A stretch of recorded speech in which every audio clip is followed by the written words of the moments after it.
nyo kung ilang itlog ilalagay nyo. Mas marami, mas better.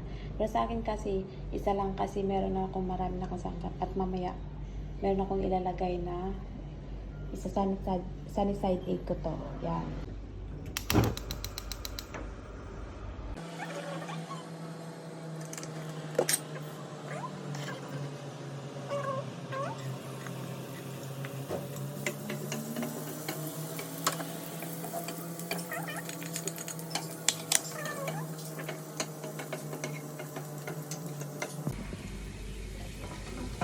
Nilagay ko na yung ating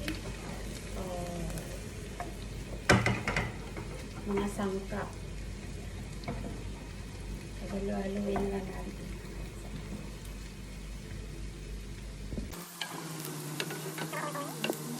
Tapos ilalagay na natin ang ating kanin.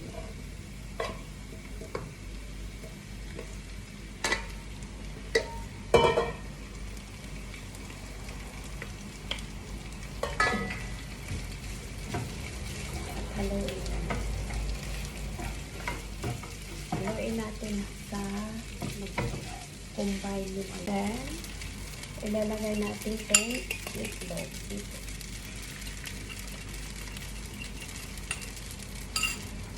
Nasa sa inyo yan kung lagyan nyo na maraming itlog. Sa akin kasi isa lang kasi marami ng sangkap.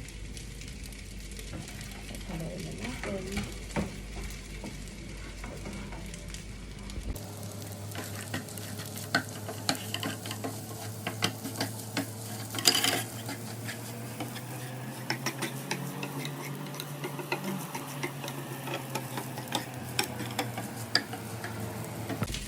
Konting super. Konti lang.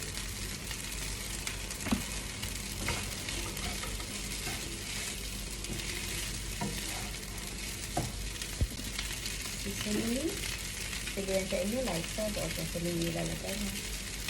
Pero mas gusto ko yung mas gusto yung seasoning.